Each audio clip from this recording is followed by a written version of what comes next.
Hello everyone and welcome back to Let's Play Legend of Zelda Master Quest. I am your host Midnight Sun, and today is the first time that we are going to be getting a collection video in. Goody goody. What we're doing is for the first one is we're going to come up here to the Royal Family Tomb.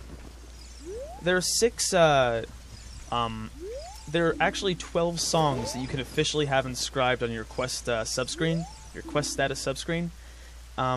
We're going to be getting 2 of the last ones that you can get at this stage of the game, as well as one that does not show up on there. But, ooh, okay. This enemy right here is called a Poe. Poes are not usually all that dangerous. In fact, they're not really dangerous at all. The one thing you can't do is you can't target them. You also can't hit them with Deku Nuts. But you cannot target them, or otherwise they'll disappear, they'll become unhittable. But, you know, they die pretty easily, and there are actually, even though sometimes they do appear in dungeons, there are no puzzles that revolve around killing Poes. So anytime you see them, they're just there to be an annoyance. I think this actually continues on in Majora's Mask, and there's one room where they are an enormous annoyance, so take that. Anyways, this guy here is one of the Ghostly Composer brothers. I guess they didn't used to be the Ghostly Composer brothers, but they had to kind of, you know, change their deal once they died. And apparently they were trying to figure out they were trying to figure out stuff about the royal family. And apparently the royal family knows how to control time. Well, then again, they do have the Ocarina of Time. So I guess if these guys were in cahoots with the royal family, then they were totally... Oh, Jesus. And Ganondorf killed them. They are yet another victim, it seems, of Ganondorf's crazy let's curse and kill people spree. You know, some of them he seems to have had good reason for doing so. They didn't give him something and he went into a tantrum. But sometimes, like, the Composer brothers? Come on. Yeah, Poes, the one thing about Poes is this. They can be a little bit annoying to kill if you don't get to them right away, because, you know, they go into walls and stuff, so that's what happened there. I stood too close to a wall. Anyways, because of the fact that we simply remind him about Zelda, remind him of Zelda, I should say, for some reason. I don't know, maybe he can smell Zelda on us with his ghosty nose. He's gonna trust us with the secret that he and his brother died to protect. Just on a hunch. Good job. You are an excellent defender of the... Why are all the defenders of Hyrule's royal family idiots? Whatever. He's a dead idiot now, so... Also, one thing that you probably noticed if you are keeping track of both these conversations is, the fact that this one here, even though we went to a different grave and we talked to it, well, read the grave and then another ghost popped up, he's talking like he's continuing the past conversation, so... I guess we're getting a little bit of a view into Hylian metaphysics, where once you die, you go into one large meta soul that can then converse. You can then converse with somebody, and because you're the meta soul, you know, the oversoul. Parmenides, I think, oversoul. Parmenides, Plotinus, oversoul. So I guess we know what kind of you know. I guess souls can talk to you, and they all have, you know, access to that oversoul. Anyway, let's show our credentials, like he was saying we should do, and we'll be able to get to, you know, the grave. Apparently.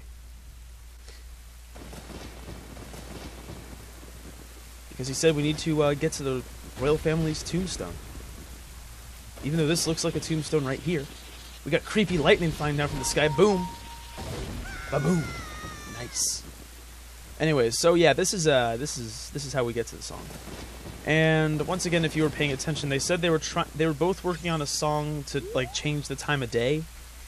So, you know, if dawn was coming and people still wanted to party, they could just keep the party going 24/7.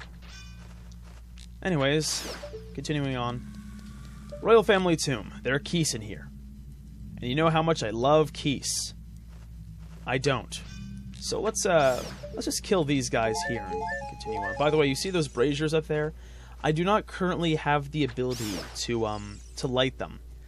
But they do give you something if you light them, so we'll come back later to do that.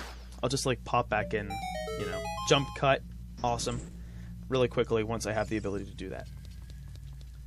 But before we go into that open door, let's talk to the dead.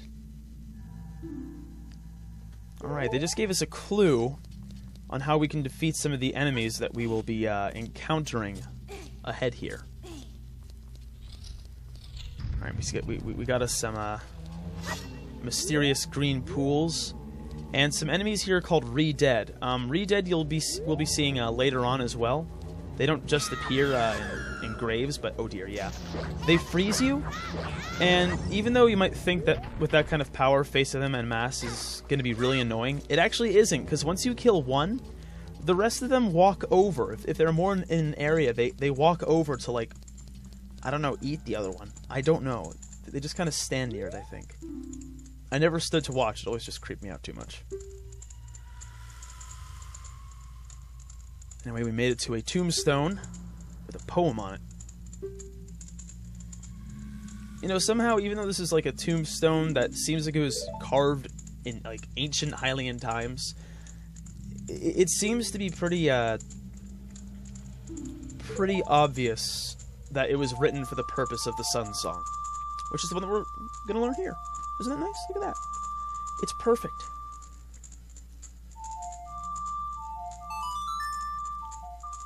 I guess the composer brothers spent a lot of time down here, and they decided to work on that poem there.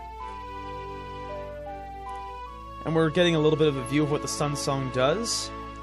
It does exactly what you might expect it to do, considering that they were, you know, making a song to summon the moon or summon the sun. It changes the time of day. So if you have something that you want to do in a different, like, even though this isn't Majora's Mask, where, you know, time-locked things are, you know, really tied to times of the day, there are certain things that you can't do during the day, or that you can't do during the night. So if you want to, you know, switch things up. Also, there's one point where we're going to be using this in quick succession to get another item. So, but there's another use for it. It freezes Re-Dead. Like it said, shine light on the living dead. Whatever that skull over there said. There you go. That's what it meant. Freezes them in place. If you really don't want to fight them, you can run around them. And that's one song down. So let's go ahead and head over to the next area that we need to explore. Alright, I got here, and I was thinking, oh, you know, what am I gonna do? It's still nighttime, but I need to get in there during the day. And then I totally remembered that, you know, I had just gotten a song for that.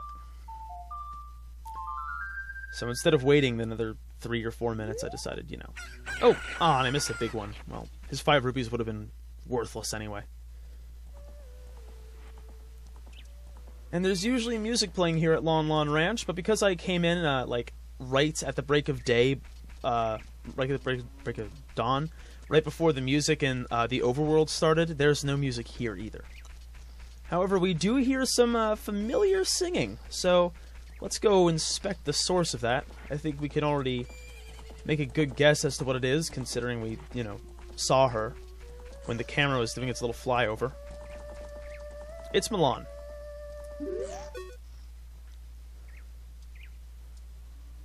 Yes, it is I, the fairy boy. Yeah, I did see all that. The castle was full of idiots. And blabbermouths. Everybody in Hyrule is a blabbermouth. Oh, Epona. Is she your little pony? That was a good joke. But Epona doesn't like us, so screw Epona. That's horrible. Okay, so are you saying that she can't be My Little Pony? Okay, I'm using this too much. All right. Anyway, so she's singing this song, and she wants us to sing along with her. But of course, we don't really sing. We don't really talk. So instead, we're gonna. Oh God, I hate that singing so much. It's kind of freaky. Anyways, now that we are here, let's play along with Milan.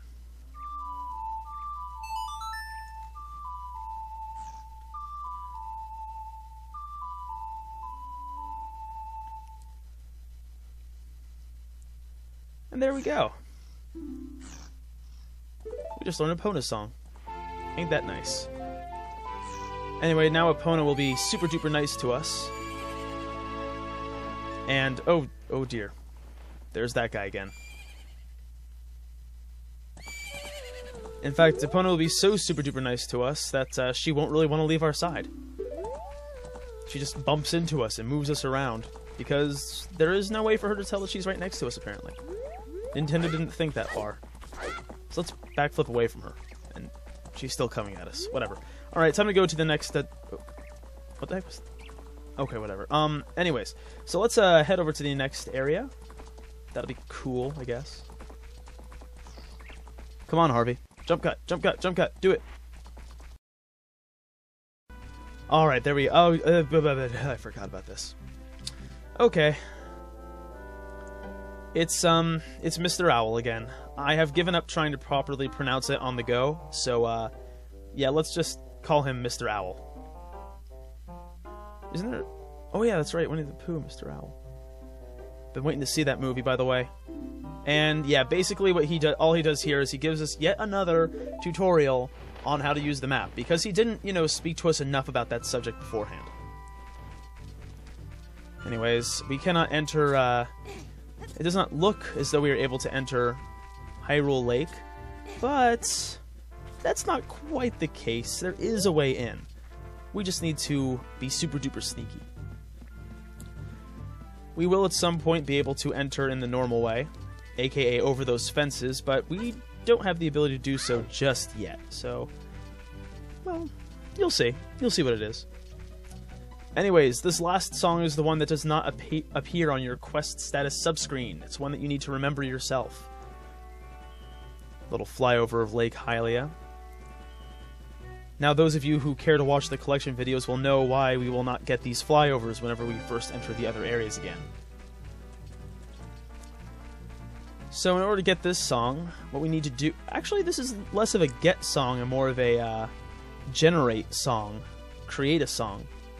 You get to create your own song, isn't that nice? But let's talk to this guy here. This is Pierre. Pierre is going to be very helpful later on, but right now he's not able to do much except sit right there, so not helping us out that much. Okay, Harvey. There you go.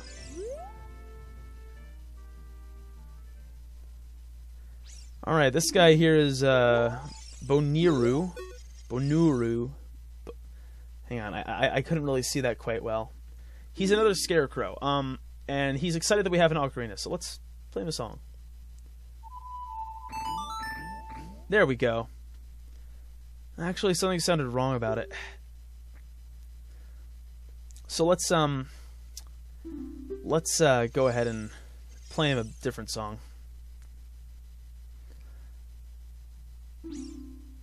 Alright, come on, do it. There we go. That's the true Scarecrow song. Now, the fact that Scarecrow's song is potentially the longest one means that it could potentially be the hardest one to memorize, but we made it easy, so those are the 3 songs. I'll see you all next time.